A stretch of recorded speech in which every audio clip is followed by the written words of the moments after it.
सो हे hello guys, कैसे हैं आप सभी लोग। Welcome to another interested video. तो गाइस आज हम करने वाले हैं क्लास 11th मैथ का चैप्टर नंबर 1 जिसका नाम है सेट्स। ठीक है, तो देखो यार सेट क्या होता है। सबसे पहली बात जो हमें करेंगे इस चैप्टर में वो करेंगे कि सेट क्या होता है। मेनली इस चैप्टर के अंदर आपको सेट के बारे में ही पढ़ना है, टाइप ऑफ सेट। ठीक है, कितने टाइप के सेट होते हैं, कौन कौन से सेट होते हैं। मेनली ये चैप्टर सेट के ऊपर ही बेस्ड है। ठीक है, तो देखो इस वीडियो के अंदर हम जो है ना इसका इंट्रोडक्शन भी पढ़ेंगे जो कि आपको एक्सरसाइज 1.1 के अंदर यूज होगा। तो जो जो एक्सरसाइज हम करते जाएंगे वो इंट्रोडक्शन पार्ट भी हम करते जाएंगे। ठीक है, एक साथ सब कुछ नहीं करेंगे। तो पहले एक्सरसाइज 1.1 के अंदर जो चीजें आपको आएंगी, इंपॉर्टेंट चीजें हैं, पहले हम वो चीज कवर करेंगे और फिर एक्सरसाइज 1.1 को भी हम सॉल्व करेंगे। तो इस वीडियो के अंदर हम इंट्रोडक्शन प्लस में एक्सरसाइज 1.1 का क्वेश्चन नंबर 1, 2 और 3 इस वीडियो में हम क्लियर करने वाले हैं। ठीक है, तो चलिए स्टार्ट करते हैं। सबसे पहली चीज यहाँ पे एक नाम आता है सेट। तो आपको पता होना चाहिए, चैप्टर का नाम सेट है तो ये पता होना चाहिए कि सेट क्या होता है। अब यहाँ पे मैंने इंग्लिश में एक डेफिनेशन लिख रखी है यहाँ इसकी सेट की। It is a collection of well defined objects or elements. अब इसका मतलब क्या है कि ये कलेक्शन होता है किसका, well defined objects of or elements. देखो इसका आपको कैसे पता चलेगा कि ये कलेक्शन होता है किसका, वेल डिफाइंड का क्या मतलब है, यहाँ पे ऑब्जेक्ट का क्या मतलब है, एलिमेंट्स का क्या मतलब है। तो देखो ऑब्जेक्ट्स और एलिमेंट्स की बात हम थोड़ी देर बात करते हैं। सबसे पहले अगर आपको समझना है कि सेट क्या होता है तो आपको ये पता होना चाहिए कि वेल डिफाइंड क्या होता है। देखो वेल डिफाइंड कलेक्शन वो कलेक्शन होती है जो सबके लिए बिल्कुल सेम होती है, एक जैसी होनी चाहिए। मतलब कोई भी अगर हमारे पास सेट दे रखा है वो आपके लिए भी बिल्कुल सेम होना चाहिए और मेरे लिए भी बिल्कुल सेम होना चाहिए। आपके मेरे लिए और जो भी थर्ड पर्सन है बिल्कुल सेम सेट होना चाहिए, उसके लिए वो कलेक्शन होनी चाहिए बिल्कुल सेम। तब जाके वो एक वेल डिफाइंड कलेक्शन होती है। मैं आपको एक एग्जांपल से यहाँ पे समझाता हूँ कैसे। मान लो यहाँ पे मैं क्या करता हूँ, एक मैं यहाँ पे लिख लेता हूँ natural numbers, natural numbers, numbers less than कितने से, less than 6। So what is natural number, पता है ना। ठीक है, प्राकृतिक संख्याएं जो होती हैं, ठीक है, नेचुरल नंबर्स कहां से शुरू होते हैं, 1 से शुरू होते हैं। मैंने कहा नेचुरल नंबर्स लेस देन 6। ठीक है, नेचुरल नंबर जो कि 6 से छोटे हैं। तो मैं क्या लिखूंगा नेचुरल नंबर के लिए, देखो 1 से स्टार्ट होते हैं ना नेचुरल नंबर, तो 1 2 3 4 5। 6 नहीं लिखूंगा क्योंकि मैंने कहा है नेचुरल नंबर लेस देन 6। ठीक है, तो मैं कहां तक लिखूंगा, 1 2 3 4 5। तो ये इनको आप जो आपके पास ये नंबर्स आए हैं ना, बस इन्हीं को आप ऑब्जेक्ट्स या फिर एलिमेंट्स कहते हो। क्या कहते हो, इन्हीं को आप नंबर या फिर एलिमेंट्स कहते हो जो कि आपको सेट के अंदर यूज होंगे। अब यहाँ पे ये वेल डिफाइंड कैसे है, देखो मैंने कहा नेचुरल नंबर लेस देन 6। तो अगर मैं आपसे पूछूं कि नेचुरल नंबर लेस देन 6 क्या होता है, तो बस आप यही लिखोगे 1 2 3 4 5, यही आप भी लिखोगे। आप किसी दूसरे से पूछोगे कि नेचुरल नंबर लेस देन 6 बताओ, तो नेचुरल नंबर कहां से शुरू होते हैं, 1 से शुरू होते हैं, तो वो भी यही लिखेगा 1 2 3 4 5 तक जाएगा। यानी आप दुनिया के किसी भी वर्ल्ड के किसी भी आदमी से पूछ लो कि भाई नेचुरल नंबर लेस देन 6 बताओ, तो वो यही आपको लिख के देगा। मतलब बिल्कुल एक सेम डेटा बन के आएगा जो कि एक वेल डिफाइंड कलेक्शन होगी। आपके पास जो भी सेट बनेगा ना वो वेल डिफाइंड होगा। तो मतलब यही उसका मतलब है, सबके लिए वो जो सेट होना चाहिए उसके अंदर जो एलिमेंट होने चाहिए ना वो सबके लिए सेम होने चाहिए, तब जाके वो एक सेट कहलाता है। देखो कुछ और एग्जांपल्स हम इसकी देख लेते हैं। देखो रिप्रेजेंटेशन ऑफ सेट हम बाद में पढ़ेंगे, कैसे आप रिप्रेजेंट करते हो सेट को, उसकी कुछ फॉर्म्स हैं। ठीक है, सेट बिल्डर फॉर्म हो गया और रोस्टर फॉर्म हो गया, वो हम आगे बात करेंगे उसकी। पहले हम एक और चीज देख लेते हैं, जैसे कौन सी चीज सेट हो सकती है और कौन सी चीज सेट नहीं है। या पर आपको बिल्कुल क्लियर हो जाएगा तो आप क्वेश्चंस को आराम से सॉल्व कर सकते हो। अभी मैंने कहा कि आपको मोस्ट डेंजरस एनिमल लिखने हैं, मोस्ट डेंजरस एनिमल्स। ओके, तो मोस्ट डेंजरस एनिमल्स आपको लिखने हैं। अभी देखो मैं अगर आपसे ही पूछूं तो बहुत सारे लोगों का डेंजरस एनिमल हो सकता है। कोई डॉग से डरता है, कोई कोई तो रैट से भी डरता है, बहुत सारे लोग ऐसे हैं। ठीक है, अब अलग अलग लोगों के लिए अलग अलग सिचुएशन में आप किसी से पूछोगे, मान लो आप मेरे से पूछते हो कि भाई आपका मोस्ट डेंजरस एनिमल आप किसको मानते हो, तो मैं मान लो कि मैं कहता हूं कि हाँ भाई मैं डॉग से बहुत डरता हूं, तो मेरे लिए डॉग मोस्ट डेंजरस एनिमल है। यानी आपने मुझसे पूछा फर्स्ट पर्सन, मैंने कहा डॉग। Most dangerous animal. अगर आप किसी दूसरे बंदे से जाके पूछते हो, किसी दूसरे आदमी से पूछते हो कि भाई आपका मोस्ट डेंजरस एनिमल कौन सा है, वो कहता है भाई मैं टाइगर से बहुत डरता हूँ, ठीक है। यानी यहाँ पे क्या हो रहा है, एक अलग अलग कलेक्शन आ रही है भाई, अलग अलग लोगों के लिए अलग अलग एनिमल जो है डेंजरस है, बिल्कुल सेम कलेक्शन नहीं है। मैंने क्या कहा, सेट होने के लिए बिल्कुल सेम कलेक्शन होनी चाहिए, वेल डिफाइंड होनी चाहिए, मेरे लिए भी सेम, आपके लिए भी सेम, किसी दूसरे बंदे के लिए भी सेम होनी चाहिए, ठीक है। लेकिन यहाँ पे अलग अलग आ रहा है, मेरे लिए डॉग आ रहा है, आपके लिए टाइगर आ रहा है, किसी दूसरे के लिए लाइन आएगा, किसी दूसरे के लिए रैट आएगा, तो अलग अलग इंसान के लिए अलग अलग यहाँ पे डेंजरस एनिमल हो सकता है। देखो एग्जांपल मैं आपको और दे देता हूँ यहाँ पे मोस्ट डेंजरस एनिमल्स की ही, तो ये एक सेट नहीं है, ठीक है। जैसे यहाँ पे मान लो कैट है, कैट आपके पास है, देखो कैट के लिए सबसे ज्यादा डेंजरस एनिमल कौन सा होता है, डॉग। यानी कैट के लिए डॉग डेंजरस एनिमल है, लेकिन डॉग के लिए कैट डेंजरस नहीं है, डॉग के लिए कोई दूसरा एनिमल डेंजरस है। जैसे मान लो डॉग के लिए टाइगर होता है या फिर लाइन होता है, जो भी है, ठीक है। तो मतलब क्या है, अलग अलग जानवर के लिए अलग अलग जानवर यहाँ पे डेंजरस हो रहा है। तो अगर यहाँ पे एक वेल डिफाइंड कलेक्शन नहीं हो रहा है, अलग अलग इंसानों के लिए अलग अलग यहाँ पे हर बार अलग अलग सेट बन के निकलेगा, ठीक है। अगर अगर अलग अलग सेट बन के आ रहा है, अलग अलग कलेक्शन, अलग अलग लिस्ट बन के आ रही है, तो वो एक वेल डिफाइंड कलेक्शन नहीं है, तो मतलब वो सेट नहीं होगा, तो ये सेट नहीं है, ठीक है। मतलब समझने की बात यही है कि अगर आपके लिए जो आपके सामने लिस्ट निकल के आ रही है, जो आपके सामने एलिमेंट्स निकल के आ रहे हैं, अगर वो बिल्कुल सेम है सबके लिए, तो वो एक सेट होगा, अगर नहीं है तो फिर वो एक सेट नहीं होगा, ठीक है। आई होप मैं आपको ये क्लियर हो गया होगा कि सेट क्या होता है, ठीक है। चलिए कुछ और बात करते हैं, क्योंकि यहाँ पे आपको कुछ सिंबल्स के बारे में भी बात करनी है, ठीक है। देखो कुछ ऐसे सिंबल्स हैं जो आपको यहाँ पे पढ़ने हैं, तो चलिए वो मैं आपको सिंबल्स बता देता हूँ। देखिए सबसे पहले इसको मैं यहाँ से रब कर देता हूँ, तो आप इसको नोट कर लेना नोटबुक पे, ओके। चलिए सबसे पहली चीज यहाँ पे आपको एक सिंबल देखने के लिए मिलेगा, देखिए एन, ठीक है। ये किसके लिए आप रिप्रेजेंट होता है, तो देखो जो भी है set of all natural numbers,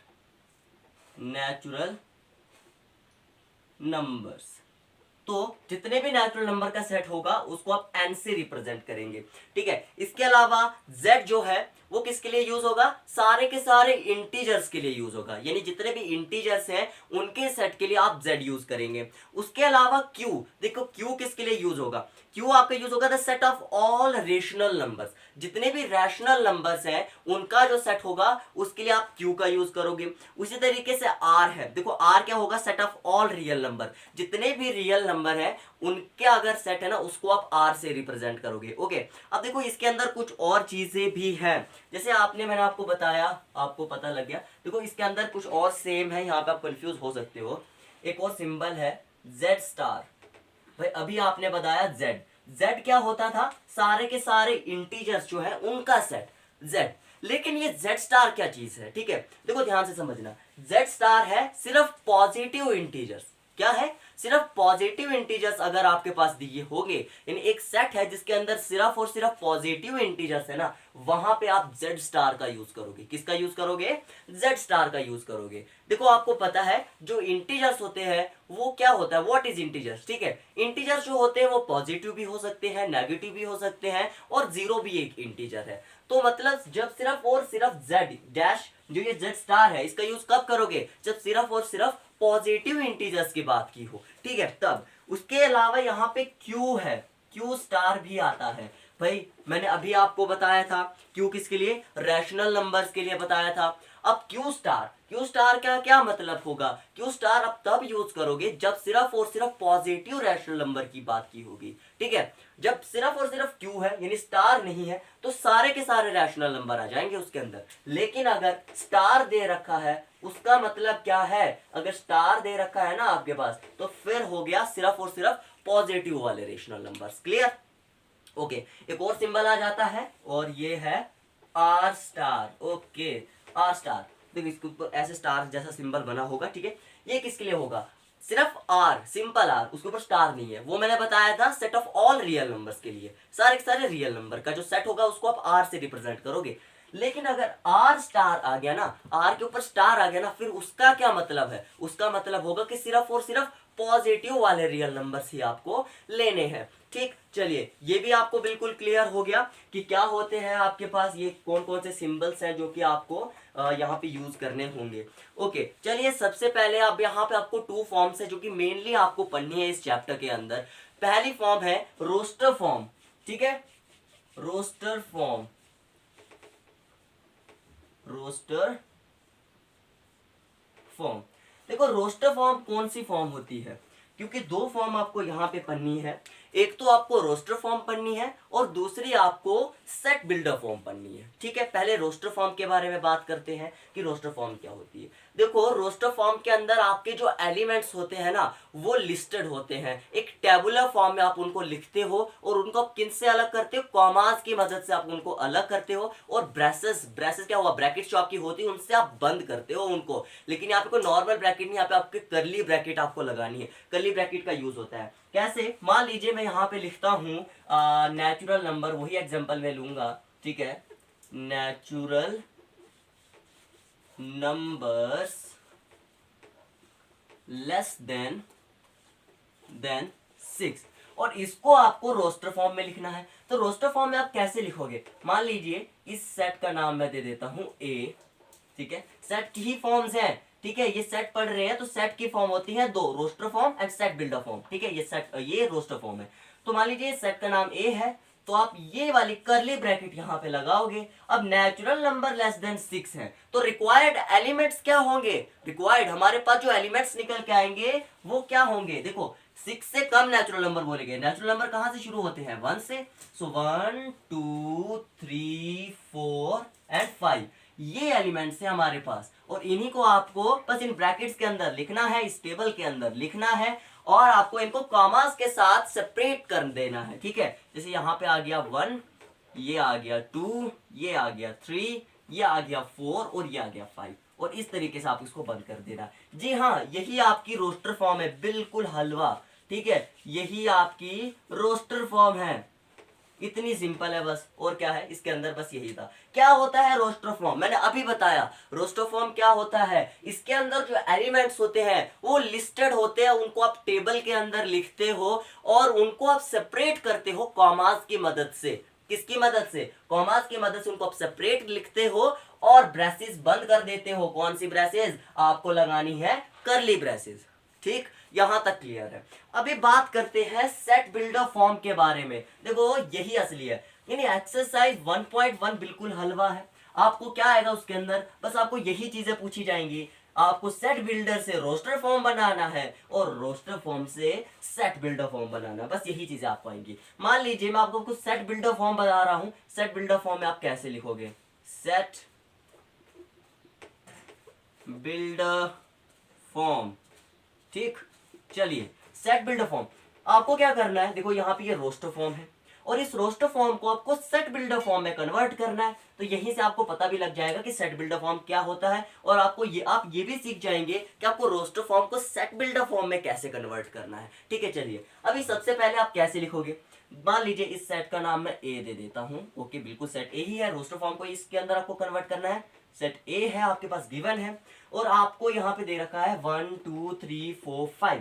अब आपको लिखा नहीं रहेगा यहाँ पे कि नेचुरल नंबर लेस देन 6 है, आपको खुद पहचानना है। यहाँ पे 1 2 3 4 5, देखो आप देख सकते हो यहाँ पे 1 से स्टार्ट हो रहा है, तो 1 से स्टार्ट क्या होता है, नेचुरल नंबर स्टार्ट होते हैं 1 से। ओके, देखो नेचुरल नंबर स्टार्ट होते हैं 1 से। अब 2 3 4 5 यानी 6 से कम है तो नेचुरल नंबर लेस देन 6। अब आप ऐसे नहीं लिखोगे, देखो सेट बिल्डर फॉर्म में आप एक स्टेटमेंट लिखते हो, क्या लिखते हो, एक स्टेटमेंट लिखते हो, बस वो पूरी चीज जो आपको दे रखी ना आपको न्यूमेरिकल वैल्यूज में, उसको बस आपको क्या करना है, एक स्टेटमेंट में लिख के छोड़ देना है। ठीक है, कोई बात नहीं, अभी आओ देख लेते हैं कैसे। अब आपको ऐसे नहीं लिखना है कि नेचुरल नंबर लेस देन 6, ऐसे नहीं लिखना है, क्योंकि ये जितनी भी चीजें आपको रोस्टर फॉर्म ये सेट ए के अंदर ये जितनी भी चीजें दे रखी ना, इन सब के लिए आपको सिर्फ एक्स लिखना है। क्या लिखना है, एक्स लिखना है, बस इतना ही लिखना है, ये सब चीजों के लिए एक्स लिख देना है। अब इसको आपको थोड़ा और एक्सप्लेन करना है। देखो ये क्या है, ये क्या है, ये आपके पास नेचुरल नंबर है लेस देन 6, तो आपको लिखना है एक्स, और जो ये 2 पॉइंट्स मैंने लगाया इसका मतलब होता है such that. Okay, x such that x is natural number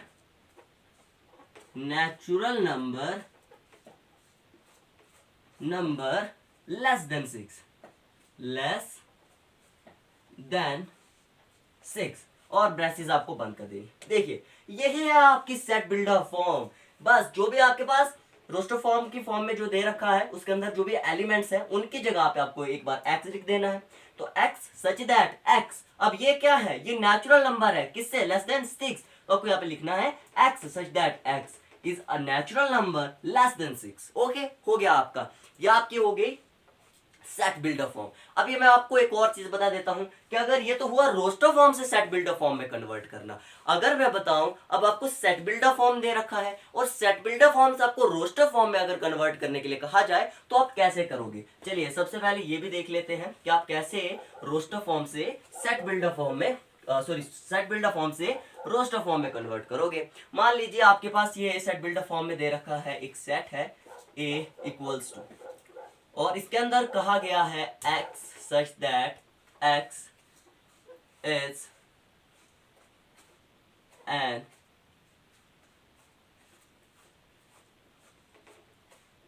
is a vowel in English alphabet।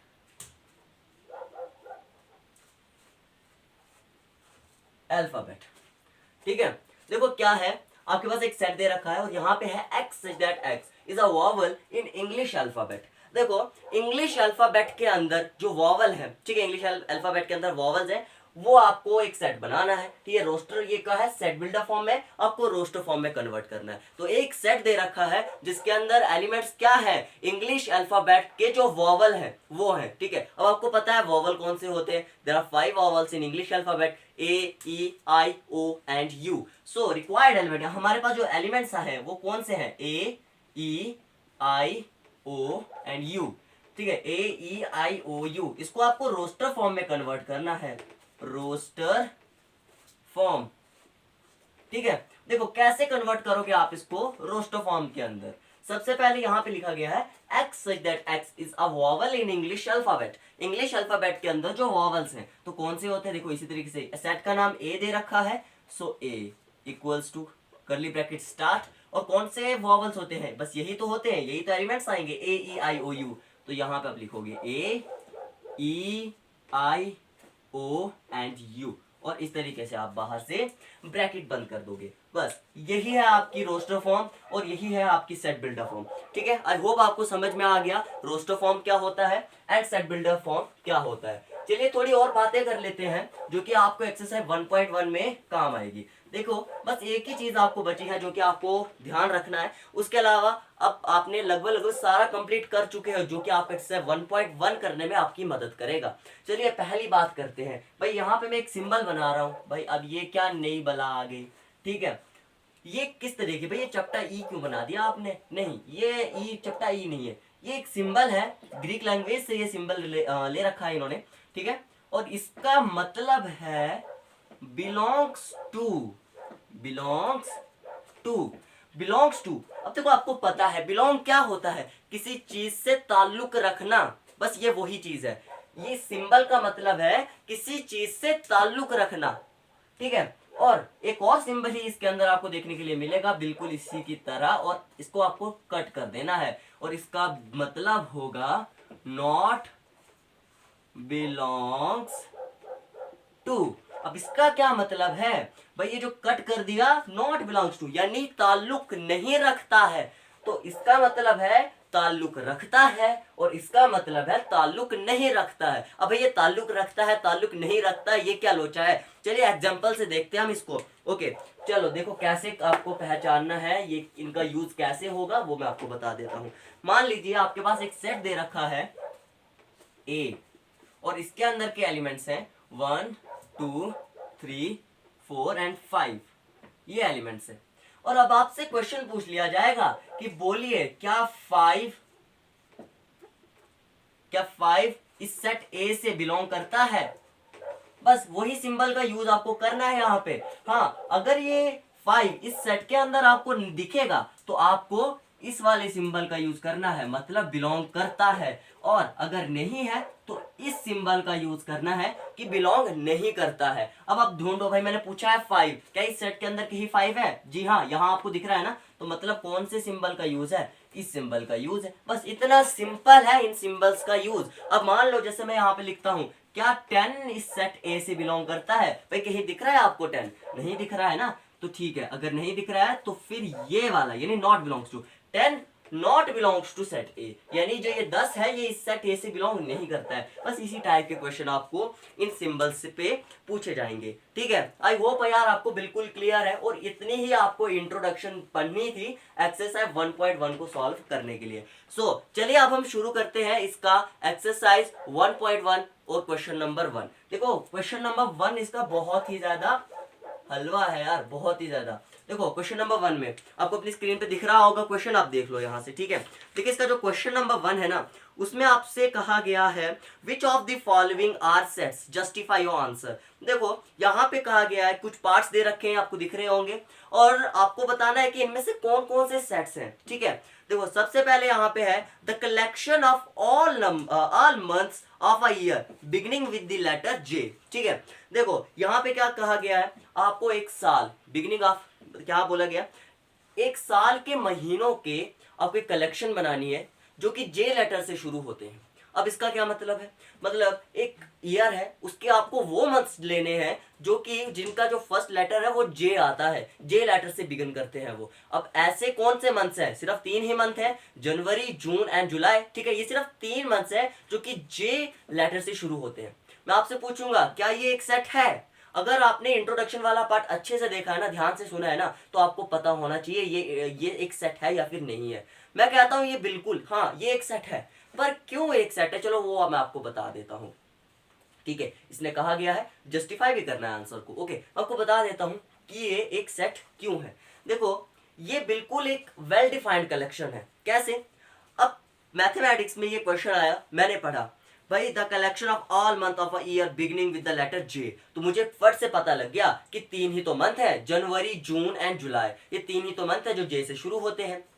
यही क्वेश्चन मैंने किसी और से पूछा, मान लो मैंने अपने दोस्त से ये क्वेश्चन पूछा, भाई तू मेरे को एक साल के उन महीनों के नाम बता जिनका फर्स्ट लेटर जे है, तो वो भी मुझे यही बताएगा, जनवरी, जून एंड जुलाई, वो भी मुझे यही आंसर देगा। तो मतलब मैं किसी से भी पूछूंगा ये क्वेश्चन, अगर मैं आपसे भी पूछूं तो आप भी यही जवाब दोगे, जनवरी, जून एंड जुलाई। तो मतलब आप ये क्वेश्चन जिससे भी पूछोगे वो बिल्कुल सेम जवाब आपको देगा। और अगर बिल्कुल सेम जवाब मिल रहा है, हर बार एक सेम कलेक्शन बन रही है, वेल डिफाइंड है, तो वो सेट होगा। तो पहला पार्ट क्या है? पहला पार्ट सेट होगा, ओके। सेकंड पार्ट देख लो, the collection of 10 most talented writers of India. देखो कलेक्शन दी गई है 10 मोस्ट टैलेंटेड राइटर है ना जो इंडिया की, वो आपको बताने हैं। देखो यार यहाँ पे ये एक सेट नहीं है। अब क्यों नहीं है वो भी मैं आपको बता देता हूँ। देखिए एक सेट इसलिए नहीं है क्योंकि मान लो यार मेरा जो फेवरेट ऑथर है, या फिर यहाँ पे राइटर बोला गया है, मेरा जो फेवरेट राइटर है वो मेरे फेवरेट राइटर हो सकते हैं मेरे रविंद्रनाथ टैगोर हैं, ठीक है। तो यार आपके कोई दूसरे हो सकते हैं, मुंशी प्रेमचंद हो सकते हैं आपके, ठीक है। तो यहाँ पे क्या हो रहा है, एक सेम कलेक्शन बन के नहीं आएगी, हर बार अलग अलग आएगा, क्योंकि पूरा इंडिया है भाई, सबकी कोई सेम चॉइस तो नहीं होगी, सबके अलग अलग जो है फेवरेट राइटर्स होंगे। तो यहाँ पे अलग अलग, यहाँ पे एक वेल डिफाइंड कलेक्शन नहीं है क्योंकि अलग अलग लोगों का अलग अलग फेवरेट राइटर है। तो अगर ये वेल डिफाइंड कलेक्शन नहीं है, सबके लिए सेम नहीं आ रहा है, तो ये एक सेट नहीं है। तो दूसरा पार्ट क्या होगा? नॉट अ सेट लिख देना। थर्ड पार्ट देख लो, a team of 11 best cricket batsman of the world, ठीक है। आपको एक टीम बनानी है जिसमें आपको वर्ल्ड के बेस्ट क्रिकेट बैट्समैन डाल देने हैं, ठीक है भाई। अगर मैं टीम बनाऊं तो मैं डालूंगा भाई मैक्सिमम मैं इंडिया के डालूंगा, मैं इंडिया से बिलोंग करता हूं तो मैक्सिमम मैं इंडिया के प्लेयर्स डालूंगा। अगर यही क्वेश्चन आप जाके किसी फॉरेन कंट्री के बंदे से पूछोगे, जैसे मान लो आप ऑस्ट्रेलिया चले गए, वहां पे पूछोगे भाई आपको 11 मोस्ट टैलेंटेड बैट्समैन की एक टीम बनानी है, तो वो मैक्सिमम जो है ना अपने कंट्री के डालेगा, क्योंकि ऑस्ट्रेलिया से बिलोंग करता है तो अपनी कंट्री के मैक्सिमम प्लेयर्स डालेगा, ठीक है। अब हो सकता है आप में से बहुत सारे लोग को जैसे बाहर का कोई प्लेयर पसंद है, जैसे मान लो आपको स्टीवन स्मिथ पसंद हो, आपको केन विलियमसन पसंद हो, आपको जो रूट पसंद हो सकता है वो प्लेयर मुझे पसंद ना हो। तो मतलब क्या है, अलग अलग लोगों की अलग अलग एक टीम बन के तैयार होगी तो बिल्कुल सेम नहीं होगी। तो ये भी वेल डिफाइंड कलेक्शन नहीं है, तो ये एक सेट नहीं होगा। अगले पार्ट की बात करते हैं, the collection of all boys in your class. अब आपको अपनी क्लास के अंदर जितने भी बॉयज हैं उनकी एक लिस्ट बनानी है। भाई मान लो क्या होता है, मैं आपके स्कूल में आ गया, भाई मैंने आपके क्लास के एक लड़के को पकड़ा, आप 11th क्लास में हो, ठीक है, मैंने आपके क्लास के एक लड़के को पकड़ा और मैंने कहा भाई तू एक काम कर, अपने क्लास के जितने भी लड़के हैं ना उनकी मुझे एक लिस्ट बना दे, ठीक है। तो आपकी क्लास में जितने भी लड़के होंगे वो एक लिस्ट बना के मुझे दे देगा, ठीक है। अब वही बात, अब मुझे मेरे को शक हो गया कि नहीं यार इसने कैसी लिस्ट दे दी, अच्छी है ठीक नहीं है, ठीक है। तो वो मैंने क्वेश्चन बल्कि आपकी क्लास का एक और लड़के से पूछ लिया कि भाई जा तू भी मेरे को एक अपने क्लास की एक लिस्ट बना के दे दे जितने भी लड़के हैं, ठीक है। तो वो भी बिल्कुल सेम ही लिस्ट मेरे को बना के देगा, क्योंकि जो लड़के हैं भाई आपकी क्लास में वही तो मेरे पास लिस्ट आएगी। और अगर अब यही क्वेश्चन मैं आपके स्कूल के टीचर से पूछूंगा कि आप क्लास 11th के जो बॉयज हैं उनकी लिस्ट बना के दे दो, तो वो भी वही लिस्ट बना के देगा, क्योंकि आपकी क्लास में वही तो लड़के हैं। और अगर मैं खुद ही वो लिस्ट बनाने आपकी क्लास में आऊं तो मुझे भी वही लिस्ट मिलेगी, ठीक है। तो यहां से क्या हो रहा है, एक वेल डिफाइंड कलेक्शन है, सबके लिए बिल्कुल सेम है, ठीक है। तो इसका मतलब क्या है, ये एक सेट होगा। नेक्स्ट पार्ट देख लो, यहाँ पे बोला गया the collection of all natural number less than 100। तो नेचुरल नंबर 100 से कम जो है, ठीक है, ये भी एक सेट है। क्यों है, क्योंकि सबके लिए सेम होगा भाई। अब मैं किसी से पूछूं, मान लो यार मैं आपसे पूछूंगा बताओ यार कि जो ये कलेक्शन है, यानी जो 100 से कम नेचुरल नंबर है वो कौन से है, तो आप यही कहोगे 1 to 99 तक। आप मेरे को सुनाओगे ना 1 2 3 4 ऐसे चलते चलते 99 तक जाओगे। किसी से भी पूछोगे वो यही तो बताएगा। अब अपने से थोड़ी ना डाल देगा कोई जोगिंदर, जोगिंदर है क्या, नहीं है ना, नहीं है, ठीक है। तो मतलब क्या है 99 तक ही जाएगा। तो इसका मतलब क्या है, ये एक वेल डिफाइंड कलेक्शन है, तो ये एक सेट होगा। नेक्स्ट देख लो, the collection of novel written by the writer Munshi Premchand, ठीक है। क्या ये एक सेट है, देखिए ये मैं आपके लिए छोड़ रहा हूँ, आप होमवर्क कर लेना इसका, कमेंट में मेरे को आंसर बता देना क्या ये एक सेट है।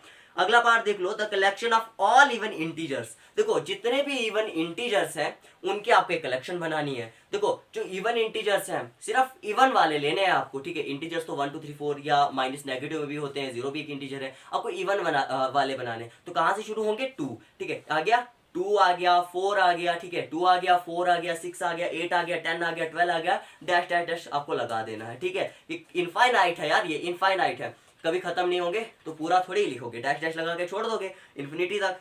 ओके, तो ये भी एक सेट है, क्योंकि सबके लिए बिल्कुल सेम होंगे इवन इंटीजर, कोई अपने से घुसाएगा नहीं, कोई नया वर्ड थोड़ी ना घुसाएगा, जो बनाएगी ये काउंटिंग वही बताएगा, ठीक है। तो ये बिल्कुल सबके लिए सेम बन के आएगा, तो ये भी एक सेट है। नेक्स्ट देख लो, इसका अगला पार्ट है the collection of questions in this chapter. इस चैप्टर के अंदर जो भी क्वेश्चंस है, क्या ये एक सेट है, हाँ भाई वही सेट है, ये एक बिल्कुल सेट है। क्यों सेट है, क्योंकि सबके लिए वो क्वेश्चन सेम ही तो होंगे भाई। ऐसा थोड़ी आपके पास जो किताब है उसके अंदर अलग क्वेश्चन है, मेरे पास जो किताब उसके अंदर अलग क्वेश्चन है, ऐसा नहीं होगा भाई, सबके लिए बिल्कुल सेम क्वेश्चंस होंगे। तो ये भी एक सेट है, वेल डिफाइंड कलेक्शन है।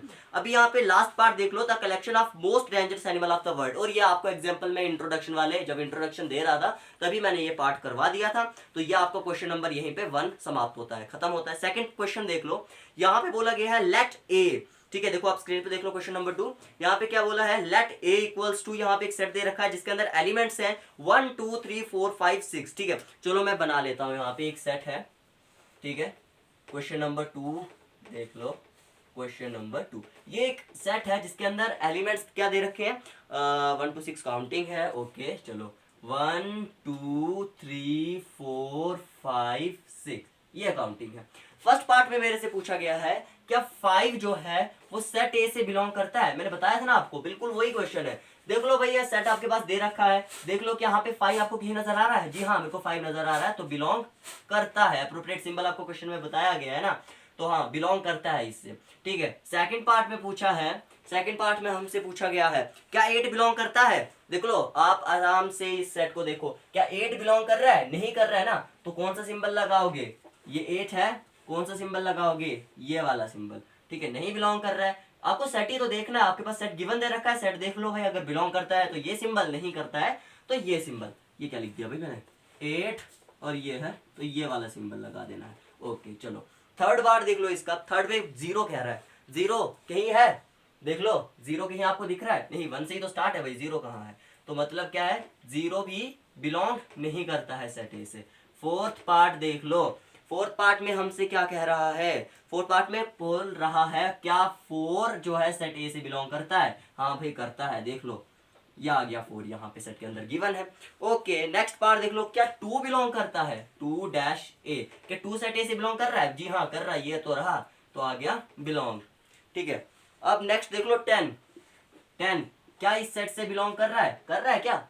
नहीं कर रहा है भाई, 6 तक तो है, 10 तक तो है ही नहीं, तो मतलब क्या है, नहीं कर रहा है। और ये हो गया आपका क्वेश्चन नंबर 2। तो भाई खुद ही देखो यार ये क्या क्वेश्चन है, बिल्कुल हलवा क्वेश्चन है, ठीक है। चलो क्वेश्चन नंबर 3 देख लेते हैं और फिर इस वीडियो को यहीं पे खत्म करेंगे, क्योंकि ऑलरेडी वीडियो बहुत लेंथी बन चुका है। तो अगले जो क्वेश्चन है, रिमेनिंग क्वेश्चन, वो हम नेक्स्ट वीडियो में कवर करेंगे। अभी यहाँ पे क्वेश्चन नंबर 3 देख लो। क्वेश्चन नंबर 3 देख लो। देखो क्वेश्चन नंबर 3 है, write the following sets in roster form. भाई मैंने वही कहा था ना, जो मैंने आपको कहा था, बिल्कुल वही आया। आपको यही करना है इस एक्सरसाइज 1.1 में। रोस्टर से सेट बिल्डर में जाना है, सेट बिल्डर से रोस्टर फॉर्म में आना है। अब यहाँ पे फर्स्ट पार्ट देख लो, आपको क्या दे रखा है, a इक्वल्स टू, यहाँ पे क्या दे रखा है, x सच दैट x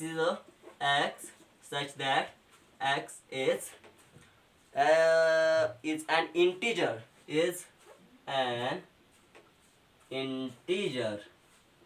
जहां पे क्या है, जो ये -3 है, ये छोटा या बराबर है x के, लेकिन जो ये x है ये छोटा है 7 से। भाई इसकी रोस्टर फॉर्म बनाओ। चलो इसकी रोस्टर फॉर्म बना देते हैं, यहाँ पे बनाएंगे हम इसकी रोस्टर फॉर्म। तो सेट है a। अब देखो इसकी रोस्टर फॉर्म क्या बनेगी, x such that x is an integer। -3 जो है वो या वो छोटा है या बराबर है x के, लेकिन जो वो x है ना वो 7 से छोटा है। अब इसका मतलब क्या है, देखो जो ये x है ना ये क्या है, इस -3 के बराबर या छोटा है, तो -3 भी आएगा क्योंकि यहाँ पे इक्वल टू का साइन भी लगाया है, और इससे छोटा मतलब इससे बड़ा है, ठीक है, इस -3 से बड़ा है x, तो -3 से बड़ा क्या आ गया, -2, -2 से बड़ा क्या आ गया, -1, -1 से बड़ा 0, यहाँ से आ गया, फिर 0 के बाद 1, उसके बाद 2, उसके बाद 3, उसके बाद 4, और उसके बाद 5, उसके बाद 6, उसके बाद 7 आएगा भाई 7? नहीं आएगा। क्यों नहीं आएगा? अब देखो यहाँ पे बहुत सारे बच्चे कंफ्यूज होंगे, भाई अगर यहाँ पे 7 नहीं आएगा क्योंकि ये छोटा है, तो आपने 3 क्यों लिखा है? बिल्कुल सही क्वेश्चन है। अभी देखो यहाँ पे अगर इक्वल टू का साइन, जैसे यहाँ पे दे रखा है -3 जो है वो छोटा और बराबर है x के, तो हमने यहाँ पे -3 लिखा क्योंकि जो है ये x है, ये बड़ा है लेकिन बराबर भी है, यानी बराबर भी है -3 के, तो -3 हम लिखेंगे क्योंकि बराबर भी है। लेकिन यहाँ पे 7 जो है ना वो x से बड़ा है। यहाँ पे अगर इक्वल टू का साइन दे रखा जैसे जो है 7 जो है ग्रेटर देन इक्वल टू, तो फिर हम 7 को लिखते क्योंकि वो बराबर भी हो सकता था, लेकिन यहाँ पे कहा गया है लेस देन 7, तो बराबर नहीं होगा। तो ये आपकी रोस्टर फॉर्म बनेगी इसके अंदर -3, -2, -1, 0, 1, 2, 3, 4, 5 एंड 6। ओके, ये बनेगी आपकी रोस्टर फॉर्म। चलो इसका सेकंड पार्ट देख लेते हैं, सेकंड पार्ट में हमसे क्या कह रहा है। ओके देखो सेकंड पार्ट में हमसे कह रहा है b इक्वल्स टू, ये जो अब आपके पास सेट दे रखा है, इसके अंदर कहा है x such that x is a natural number less than 6। अब इसकी रोस्टर फॉर्म बनाते हैं, इसके रोस्टर फॉर्म बनाएंगे। आप भी मेरे साथ निकालते रहो भाई, वीडियो पॉज करो और क्वेश्चंस निकालना शुरू कर दो, ठीक है, ऐसे नहीं बैठना है। यहाँ पे क्या है, ये देखो इसके अंदर कहा गया x such that x is a natural number less than 6। आपको नेचुरल नंबर लेने हैं जो कि 6 से छोटे हैं, उसको रोस्टर फॉर्म में बनाना है। भाई इतना सिंपल तो दे रखा है आपने, सेट का नाम क्या है, b है, तो नेचुरल नंबर लेस देन 6 कहाँ से शुरू होते हैं, नेचुरल नंबर 1 से, तो 1, 2, 3, 4 एंड 5, लेस देन 6 कहा गया है तो 5 तक जाओगे। ये रहा भाई आपकी रोस्टर फॉर्म, ब्रैकेट बंद कर दो, कॉमा से सेपरेट कर दो, वो ही होगी आपकी रोस्टर फॉर्म। थर्ड पार्ट देख लो, सी, सेट का नाम है सी, x such that x is a 2-digit natural number such that the sum of its digits is 8। Okay देखो आपको 2 डिजिट वाले जो है ना नेचुरल नंबर लेने हैं जिनके डिजिट्स का सम 8 आएगा। देखो भाई अब इसकी रोस्टर फॉर्म कैसे बनाएंगे, अब देखो इसकी रोस्टर फॉर्म बनाते हैं। कौन सी फॉर्म, रोस्टर फॉर्म बनानी है। तो सी सेट का नाम है, ब्रैकेट बना दो। सबसे पहले आपको बताया क्या गया है, 2 डिजिट नंबर। तो 2 डिजिट नंबर जो है जिनको आपको जोड़ के 8 कितना आना चाहिए, 8 आना चाहिए, तो 17 से शुरू होगा, ठीक है, कितने से, 17 से शुरू होगा, 7 + 1 8 हो जाएगा, ठीक है। उसके बाद अगर आप 17 हो गए, उसके बाद 20 वाले उसमें पार्ट में आ जाओ, तो क्या 21 होता है, नहीं होता, 22, 23 नहीं होता है, 24 भी नहीं होता है, 25 नहीं होता है, 26, 25 और उसके बाद 26, 26 भी आ गया, 26, 6 + 2 क्या हो जाएगा 8, ठीक है। 17 आ गया, 26 आ गया, उसके बाद इससे अगले वाले पार्ट में आ जाओ, 35 भी आ जाएगा, क्या आ जाएगा 35 भी आ जाएगा, उसके बाद 44 आ जाएगा, उसके बाद 53 आ जाएगा, उसके बाद 62 आ जाएगा, फिर 71 आ जाएगा और एट द एंड 80 आ जाएगा। फिर इससे बड़ा तो नहीं होगा ना, फिर माइनस करना पड़ेगा आपको। ये आ गया, देखो ये वो 2 डिजिट नंबर्स हैं, नेचुरल नंबर्स हैं, जिनका जो सम है ना वो 8 आता है। देखो 7 + 1 8, 6 + 2 8, 5 + 3 8, 4 + 4 8, 5 + 3 8, 6 + 2 8, 7 + 1 8 एंड 8 + 0 8। तो ये हो गई आपकी रोस्टर फॉर्म, ठीक है। चलो नेक्स्ट पार्ट देख लेते हैं इसका। नेक्स्ट पार्ट में क्या कह रहा है, नेक्स्ट पार्ट में आपसे कह रहा है एक और सेट डी दे रखा है, ठीक है, जिसके यहाँ पे x such that x is a prime number which is divisor of 60, divisor होना चाहिए किसका 60 का। चलो भाई डी सेट है, क्या होते हैं, कौन से प्राइम नंबर होते हैं, कहाँ से शुरू होते हैं 2 से। क्या 2 जो है क्या वो 60 का डिवाइजर है, क्या ये 60 को डिवाइड करता है, जी हाँ बिल्कुल करता है। तो 2, 3 क्या 3 डिवाइड करता है, जी हाँ बिल्कुल करता है, 60 को डिवाइड करता है ना 3, बिल्कुल करता है। उसके बाद 5 क्या 5 60 को डिवाइड करता है, जी हाँ बिल्कुल डिवाइड करता है। उसके बाद 7 कि 7 डिवाइड करता है 60 को, जी नहीं 7 तो नहीं डिवाइड करता है। देखो 2, 3, 5 से आगे जितने प्राइम नंबर है वो 60 को डिवाइड नहीं करते हैं, तो मतलब ये सिर्फ 3 ही आपके पास होंगे एलिमेंट्स, 2, 3 एंड 5, ये 3 ही एलिमेंट होते हैं जो 60 को डिवाइड करेंगे, और यही आ जाएगी आपकी रोस्टर फॉर्म बन के आ जाएगी, ठीक है। चलो नेक्स्ट पार्ट देख लेते हैं। देखो नेक्स्ट पार्ट में हमसे कह रहा है, ये बहुत ही इंपॉर्टेंट है, इसको थोड़ा ध्यान से देखना, इंट्रोडक्शन वाले पार्ट में बताना भूल गया था आपको, यहाँ पे बता देता हूँ। देखो यहाँ पे बोला गया है ई इक्वल्स टू, ये सेट का नाम है ई, यहाँ पे बोला गया है the set of all letters in the word trigonometry. क्या बोला गया है कि आपको वो सेट लेना है ऑल लेटर जो कि वर्ड ट्रिग्नोमेट्री में आते हैं, इनका सेट बनाना है आपको। अभी चलो सबसे पहले आपको इस सेट का नाम इसने दे रखा है ई, ठीक है, ई आपको सेट बनाना है। रोस्टर फॉर्म बनाने के लिए ब्रेसेस लगाओ। अब सबसे पहले ट्रिग्नोमेट्री के अंदर क्या स्पेलिंग है, TRI, ठीक है, ट्रिगो GONOMETRY, ठीक है, यही होता है ट्रिग्नोमेट्री। ये आ गया आपकी ट्रिग्नोमेट्री, इसकी स्पेलिंग। रोस्टर फॉर्म में कैसे लिखोगे भाई, इसके एलिमेंट्स, भाई आपने कहा बिंदास लिख देंगे, इसके जो भी इसके एलिमेंट्स हैं ये वर्ड ही लिख देंगे, लेटर ही तो बोला है, तो इसके इस वर्ड के अंदर जितने भी लेटर आएंगे वो लिख देंगे। चलो ठीक है, ये आ गया टी, टी लिख दिया हमने। उसके बाद आर, तो आर भी लिख दिया, कॉमा के साथ सेपरेट करके लिखना। आई आ गया तो आई भी लिख दिया, जी आ गया जी भी लिख दिया, ओ आ गया ओ भी लिख दिया, एन है एन भी लिख दिया। अब ये ओ, भाई मैंने डायरेक्ट एम क्यों लिख दिया, ओ क्यों नहीं लिखा, देखो इसकी बात है भाई, ऐसे ही मत लिख देना, पहले तभी कहा करता हूँ पहले पूरी बात सुना करो, पूरा नहीं लिखना है। देखो जो भी एलिमेंट रिपीटेड है ना उसको आप एक ही बार लिखते हो, क्या कहा मैंने, जो भी रिपीटेड एलिमेंट्स है ना उनको आपको एक ही बार लिखना है। जैसे यहाँ पे क्या हो रहा है, ओ रिपीट हो रहा है तो आपको 2 बार नहीं लिखना, इसको आपको एक ही बार लिखना है, ठीक है। आपने एक ही बार लिखा, उसके बाद यहाँ पे एन आ गया, ठीक है, एन आ गया, उसके बाद ये जो ओ है ना ये आपको यहाँ पे नहीं लिखना है, उसके बाद एम है ना तो एम डायरेक्ट लिख दो, ठीक है। उसके बाद ई है ना तो ई आ जाएगा, ई कहीं रिपीट नहीं हुआ। उसके बाद टी है, देखो हमने टी स्टार्टिंग में लिया था तो टी भी नहीं लेंगे, मतलब टी नहीं लेंगे, टी से आगे वाला छोड़ दो क्योंकि रिपीटेड एलिमेंट्स एक ही बार लिखेंगे हम। आर आ गया, आर पहले लिखा था भाई, लिखा था तो इसको भी छोड़ दो। लास्ट में क्या बचा, वाई, और ये आ गया वाई, ओके।